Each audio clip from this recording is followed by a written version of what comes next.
Good morning, everyone. Welcome back to our morning coffee time live stream for Friday, September the 18th. I think I need to check the calendar. Yes. How's everyone this morning? And how's everything looking?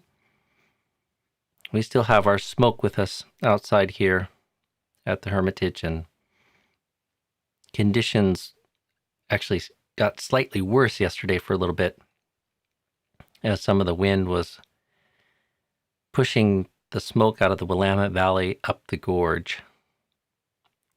But there are signs that it's in the process of abating, and hopefully within the next couple days, we'll be breathing a little more freely.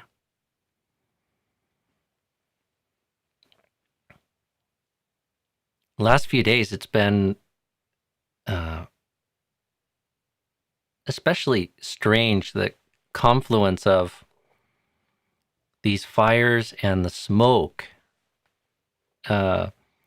with the time of the fall and the light changing so quickly and the trees starting to change. It's suddenly so much darker, one because of the smoke and one because of where the Earth is moving to in the solar system right now. And it's starting to feel far away from the bright days of summer.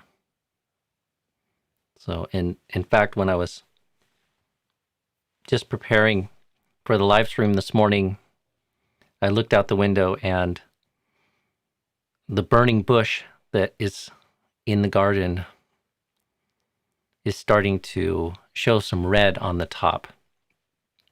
Now, don't worry, this is not an actual burning bush. It is not burning with fire, but it's a bush that's colloquially known as the burning bush. And it has these beautiful little green leaves, and then fairly early in the fall, the leaves start to go this brilliant red. And there's just a little red shading now on the top, signaling the coming of fall. So I see a few comments concerning the challenge that we've been through this last week or so.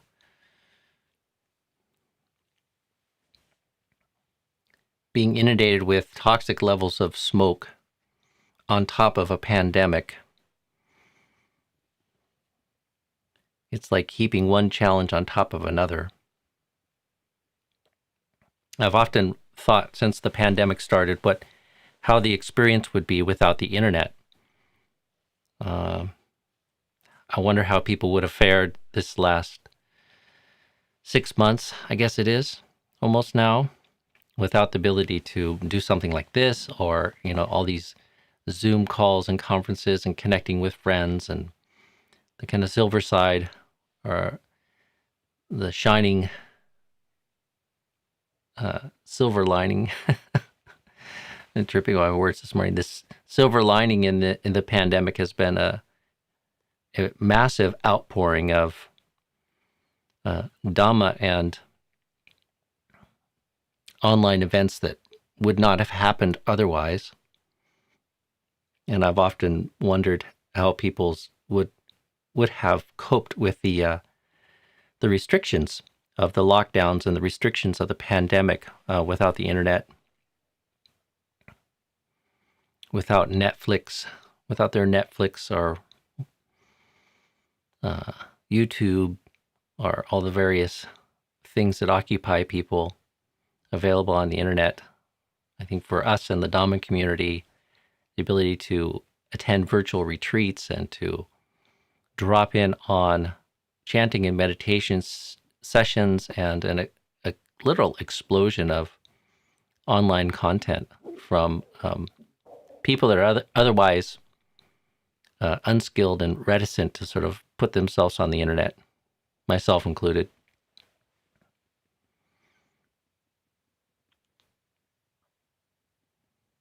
And then just the challenge of the lockdowns and being at home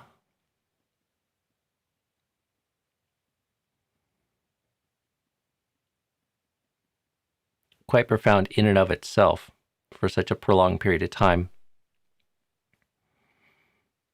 And then just as maybe we feel like we're getting the hang of it, we lose access to being safely outdoors for any great length of time.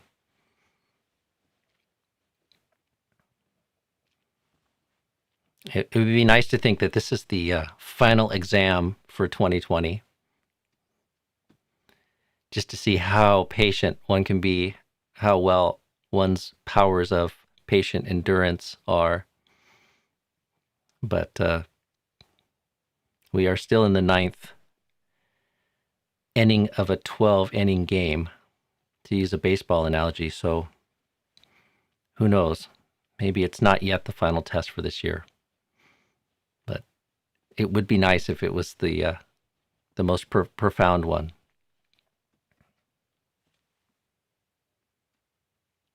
It's interesting, having spent periods of time on long retreat and solitary retreat, this idea of like the notion of feeling lonely or isolated or claustrophobic,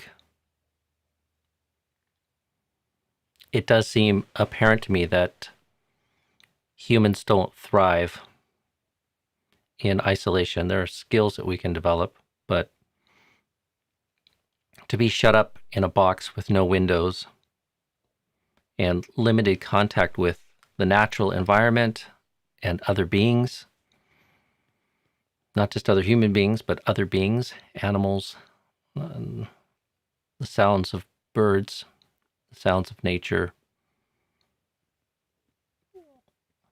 It's not exactly what we've evolved for, and it is a quite impoverished sensual experience and quite a challenge.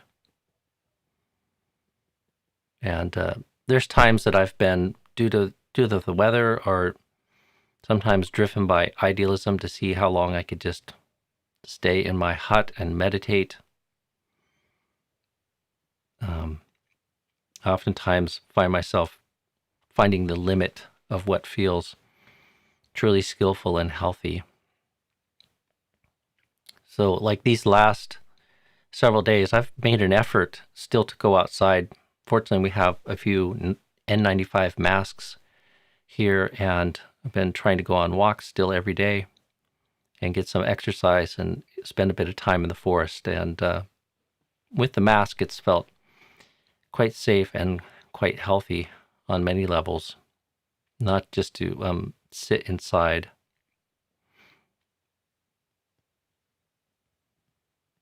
I think to feel healthy and to thrive, we do need daylight, we do need contact with other living beings, and we do need some time in the natural environment.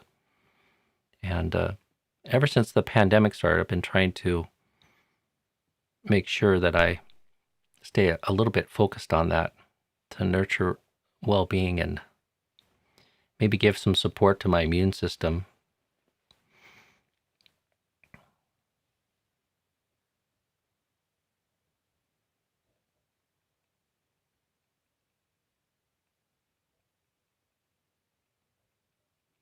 If you really can't go outside, though, there are things that we can do. Sitting by the window and just spending some time looking out the window and observing what's going on outside sometimes can be a nice supportive experience. There's times in the winter when I've been up at Birken where I really didn't want to put on all the gear to go out and brave minus 20 degrees. And I've just spent an hour or two sitting by the window or standing by the window and looking out on the scenery and watching the few living beings that are still hopping around or flying around in the winter, and just taking in the light and the natural scenery. And if we do have phones and the internet, there is a healthy place to reach out and connect with other living beings that way if we can't physically share space with them.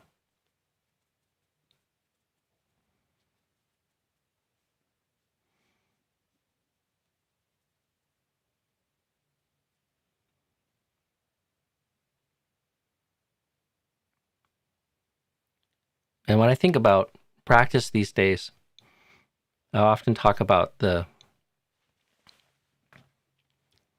problems of being a little bit blindly driven or possessed by idealism. So the ideal for a romantic practitioner of solitary meditation is that the healthiest thing or the highest would be to sit in silence and isolation all day with your eyes closed, deep in the jhanas, developing the hard insights. But if one, of course, is not really attending to where you're actually at and what's actually a skillful next step for you in this moment, that time striving for the ideal can really be misguided effort and not really produce a lot of great results.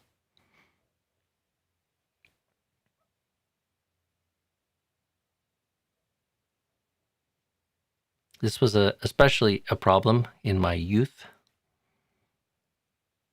even though I'm not all that old now, but I've been trying to live as a practicing monk for a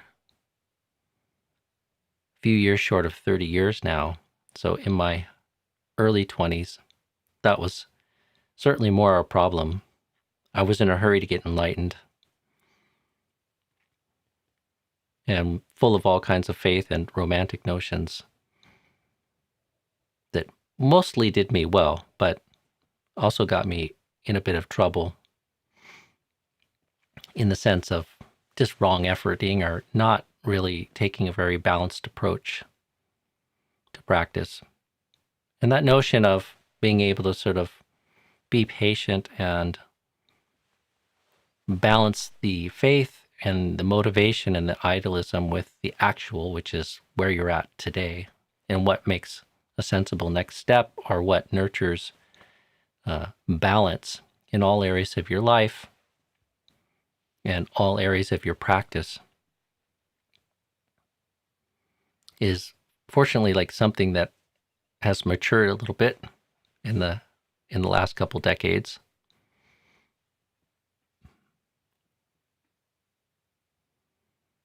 And learning not to be super serious and learning to be a little bit more easeful about seeking balance.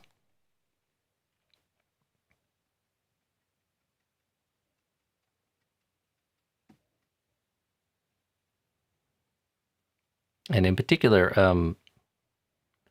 getting a bit more humble and realistic about what's happening now, what's the natural and skillful sort of next step that's in front of me. What is it that will bring balance to the body and mind? And so, one way this plays out is through idealism. One could push to just do lots and lots of sitting meditation. And because it is the most unconditional posture, as Ajahn Sona likes to say. And it really affords one, I think, the optimal condition for deep states of meditation.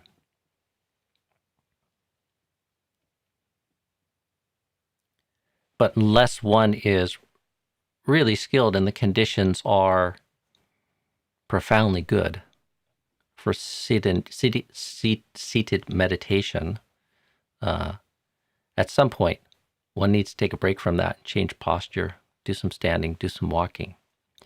Being too sedentary is not only dangerous to the body, it's dangerous to some of the mental constituents that support really well-rounded and good meditation. And sometimes, you find that balance through just practicing a routine. Like there's many times where I've been sitting and sitting's very nice and there's an inclination to either get up or continue sitting a bit longer. Like you've been sitting for an hour or an hour and a half and it feels like it's going well enough. And you seem to reach some place where, should I sit longer or should I go walk? And sometimes there's this inclination just to keep sitting longer, maybe another half hour or so. And sometimes that half hour doesn't end up being so productive. And I've been pleasantly surprised sometimes where I just, even though the meditation's very nice, take a break, get up, and go do a little bit of walking, even 10 minutes or 30 minutes of walking, and then come back and sit. And it's, especially in coming back, you feel how skillful it was to balance that sitting with a little bit of movement, mindful movement. And you come back and the mind is changed and strengthened in positive ways. And then the next sit feels refreshed and better in some way that it wouldn't have been without balancing it with some other form of meditation. So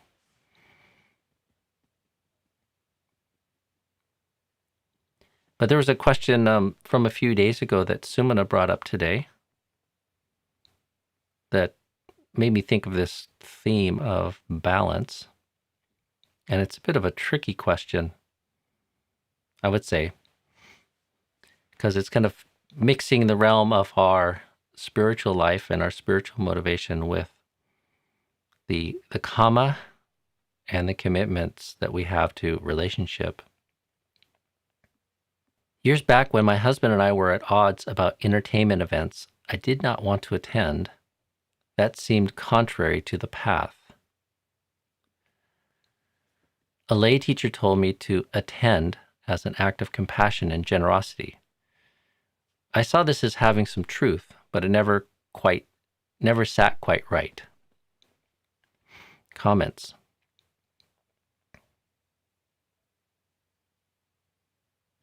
Yeah, this is a tricky one, Sumana, on some level.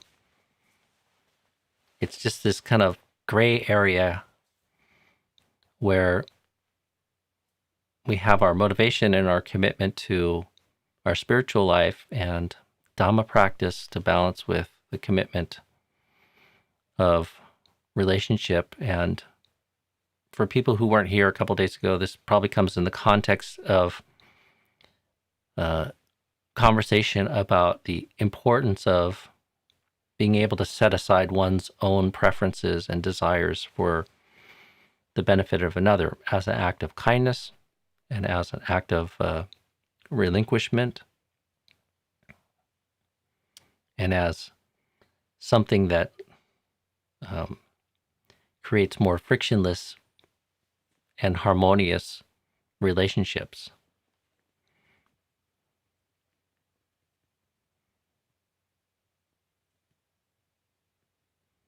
And, I would say the lay teacher who told you to attend as an act of compassion probably errs on the side that I do, depending on what kind of entertainment it is. So sometimes the shock and the cost of certain events and entertainments might be too much for our capacity to balance out with where we're at in our practice or what we're focused on in our practice. But, I think it's kind of a question of balance most of the time. You have to sort of think, how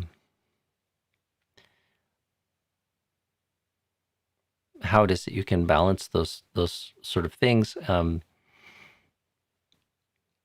continue to sort of be selfless and giving, sometimes you can attend, and if you can stay in that space of gratitude, like very conscious that this is not your preference, but since it's something that's not all that sort of harmful or something, you can just stay in that space of giving and being there to share the experience with somebody and support them, and practice setting aside your own preferences. So find some way to make it as skillful as possible. So there's still an act of giving, and you're not harboring any sense of frustration. It's like sometimes we compromise, but only so much. Like we agree to kind of go along, but in our hearts, we haven't fully resolved and set aside the desires for it to be different. Or we compromise, but we're still harboring some sort of inner frustration, anger, ill will, or sense of loss.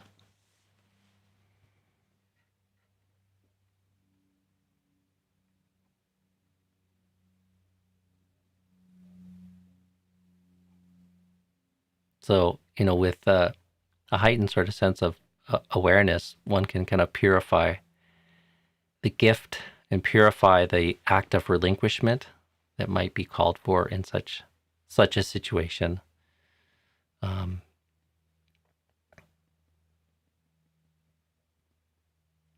But there's also something to be said about finding other ways to honor and nurture the relationship. Oftentimes this question kind of comes up with some of my friends who have been monastics who return to lay life.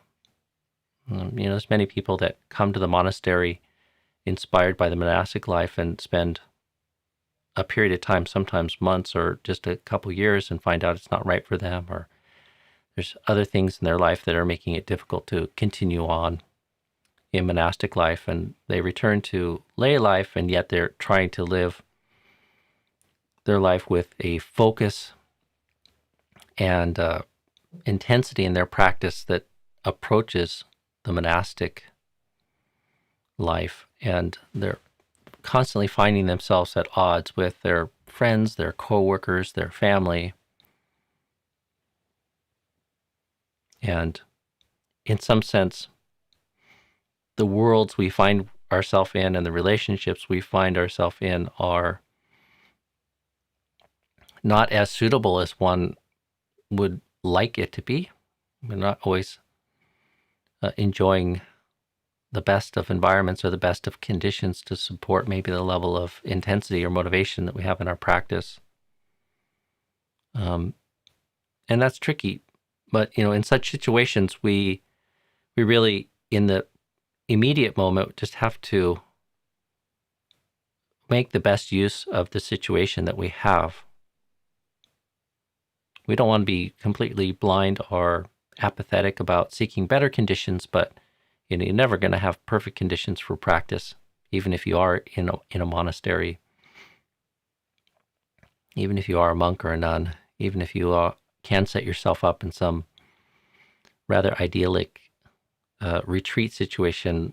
Conditions are impermanent and ephemeral, and either health or the environment or life intrudes in some way. And it seems that there's always some opportunity that is not yet fully exploited in our lives and the life situation that we have for ourselves. I know as a monk this is true. Sometimes I end the day feeling I didn't have enough time to practice as much as I would like, or stay focused on Dhamma, or was too caught up in things that don't really nurture the core commitment and motivation I have to Dhamma practice. And I start feeling a sense of frustration, or feeling like I need to be somewhere else, or I need to uh, rearrange my life in some way. And to be quite frank, I sometimes often feel this way. But when I reflect on my day, there's always certain opportunities and choices that weren't made.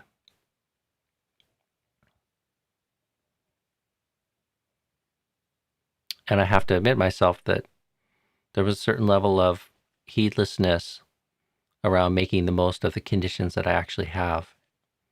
And so instead of starting to create a problem out of that and also create some tanha for better conditions, I try to reflect and recollect that I'm actually not making the fullest use of the conditions that I have already.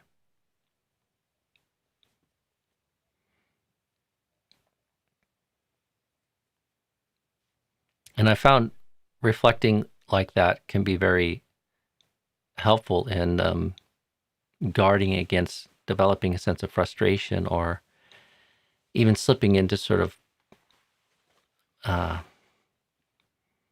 putting the responsibility on others, and the relationship I have with others are the conditions of my life.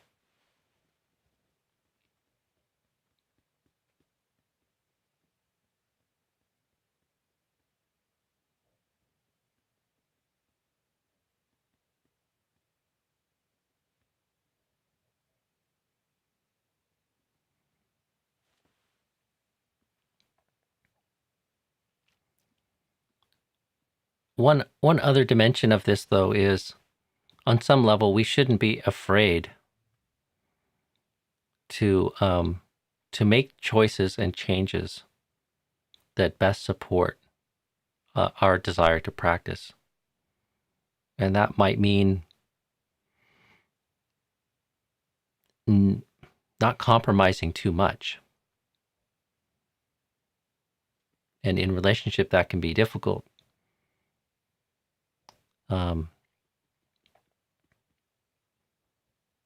I've met many people who don't share a love of meditation and Dhamma practice with their partner, and that kind of creates some friction in the relationship sometimes, or oftentimes. It's a tremendous blessing to have a partner and have friends and a living situation where you're surrounded by people that share roughly the same love and intensity for spiritual life that you do. And to not have that is a bit of a challenge.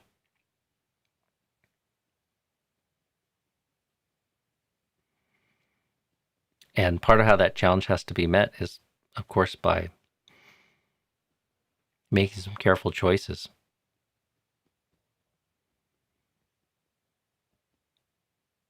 So I don't know how much sense this all makes. It's kind of a meandering reflection on your question, Sumana. And I see there's all kinds of other conversations going on here, and we're approaching 8:30. So I'm going to wrap this up for today. I apologize if I've missed other people's comments and questions here.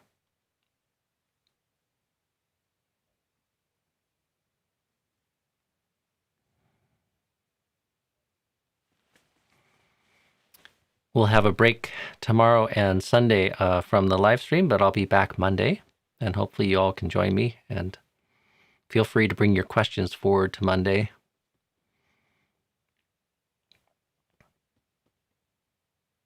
Some of the conversation here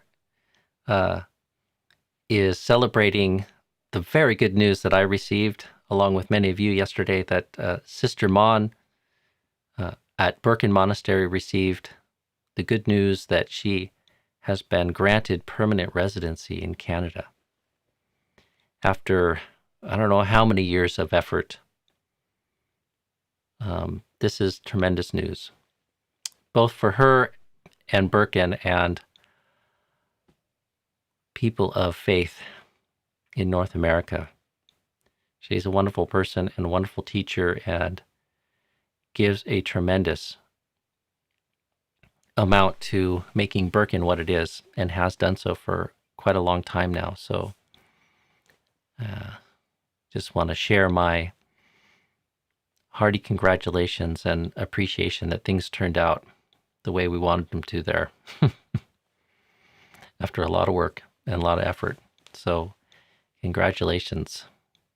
And if you hadn't heard that news, then please send your own congratulations and celebrations to Sister Mon and people at Birkin.